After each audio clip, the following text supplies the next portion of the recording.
નમસ્કાર. ગુજરાતની રાજનીતિનું નવું પિક્ચર. પાટીદારો ભાજપ કરતા કોંગ્રેસ પર કેમ વધુ મહેરબાન? આ છે મોટું કારણ. ગુજરાતની રાજનીતિમાં પાટીદાર સૌથી મોટું ફેક્ટર ગણાય છે. પાટીદારો ધારે તો સરકાર બદલી દે છે. ભૂતકાળમાં આવા અનેક દાખલા જોવા મળ્યા છે. તેથી ગુજરાતમાં કોઈ પણ સત્તામાં હોય, પાટીદાર વોટ બેંક સાચવવાનો પ્રયાસ કરે છે. આ જ કારણ છે કે ભાજપ ક્ષત્રિયોના આક્રોશ બાદ પણ ઝૂક્યું નથી અને રાજકોટમાં રૂપાલાની ટિકિટ પાછી લેવાઈ નથી. પરંતુ 2024ની લોકસભા ચૂંટણીમાં પાટીદારો ભાજપ કરતા કોંગ્રેસ પર વધુ મહેરબાન જોવા મળી રહ્યા છે.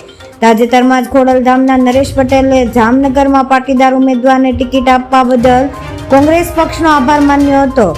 ત્યારે ગુજરાતની રાજનીતિમાં એક નવું પિક્ચર ઉપસીને આવ્યું છે. ગુજરાતમાં સરકાર બનાવવા માટે સૌરાષ્ટ્રનું રાજકારણ વધુ મહત્વનું રહ્યું છે.